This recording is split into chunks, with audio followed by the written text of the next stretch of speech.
Hi guys, Linnea here. Thank you for tuning in. I really appreciate you. I am going to demonstrate some healing techniques I use. I'm going to demonstrate them on a poppet. So I have a little poppet here, and he's on a little doll stand, so that I can have him standing up for some of this work that I do. Seems a little bent. I'm just straightening it up. There we go. Okay. So I have a little poppet here. It's got a little hair on him. I have a big Rosie. That's where the hair comes from. So I would take my poppet and I would drum it to find out where the ailments are. Believe it or not, drumming will tell you that. It's not so easy to use the little drum I'm going to use right now. I normally use my big drum, but it would make so much noise if I were to use it that you wouldn't be able to hear anything. So I'm not going to use the big drum for this demonstration. I'm just going to use a small drum and a pen. So this drum was my mother's. It's one of those that clap. So it's really special to me. And then I have these drums like this. I have a couple of these. I'm actually going to put those on Etsy, I think. But anyway, so the first thing I would do is grab these little balls because I don't want those making noise. And then you're going to turn the person or your poppet to the side. And you start at the earth. You start on the ground. And then you begin to raise. Now listen for the tone if it changes. I'm concentrating on someone, by the way. Did you hear that? How it's changed? I'm hitting it in the same spot. This person is having a problem with their back and maybe their upper thighs. I'm going to stay there till it clears. Okay, it changed again. Did you hear that? So we go, raising it up. Again, problems having with the back. Maybe the upper neck.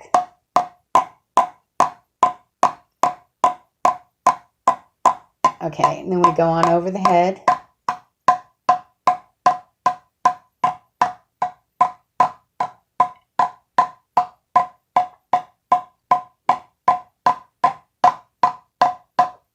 Maybe a little tummy upset.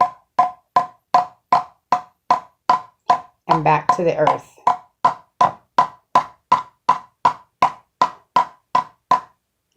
That's it. That's how you do a drumming healing and how to find out what is going on with the person.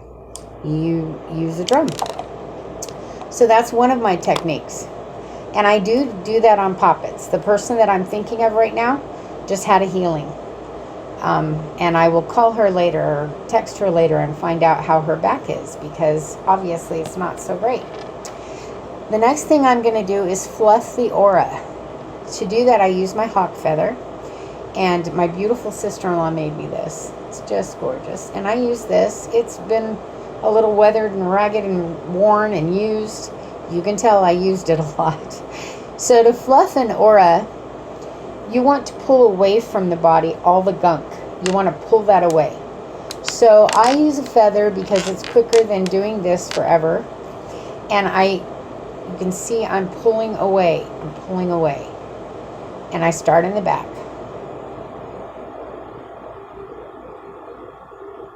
And I'm trying to work on just one leg at a time. And then the back. And then each arm.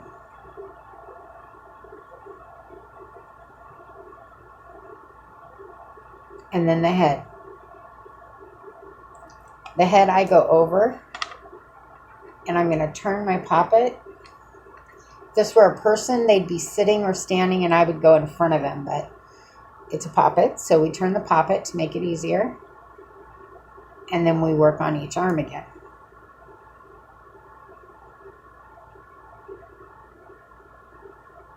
And the chest and stomach.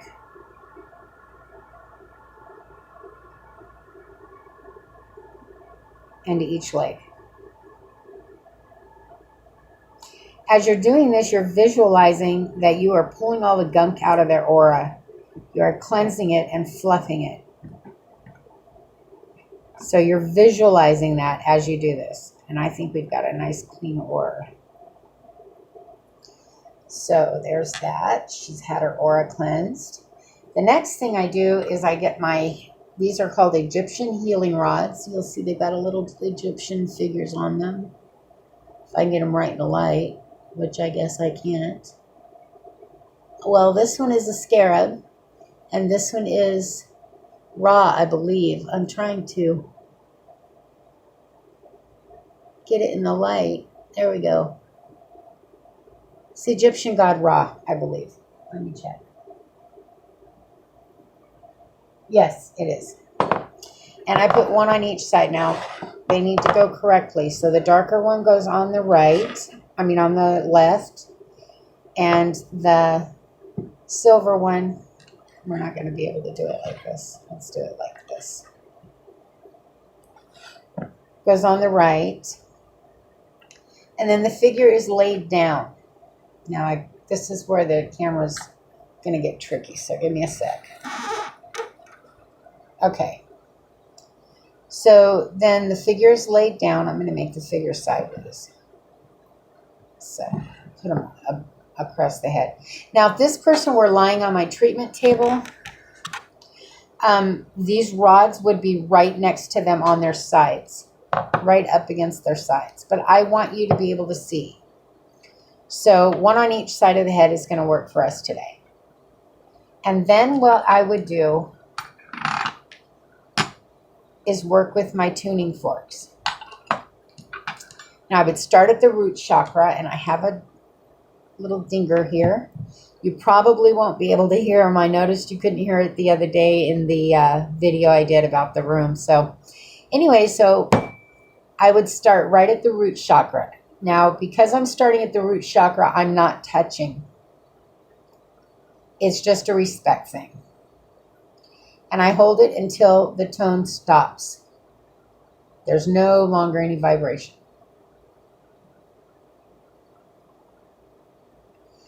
I use the same one for the second chakra. And this time I touch.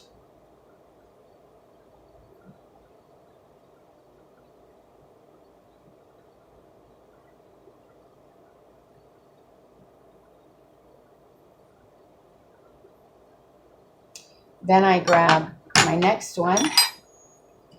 It's a little higher sounding, and I use it on solar plex, the third chakra, till it stops.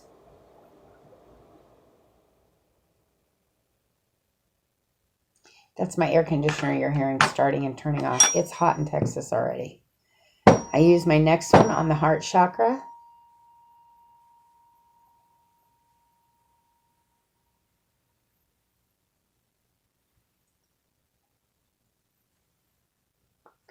And then the next one on the throat chakra.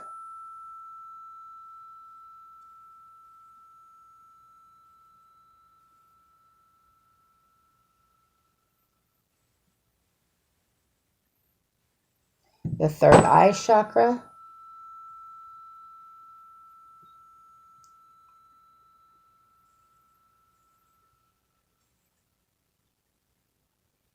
And the crown.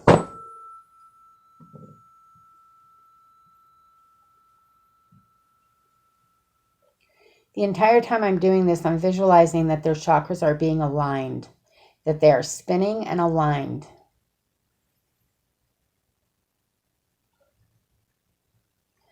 Okay. Then I would remove these two.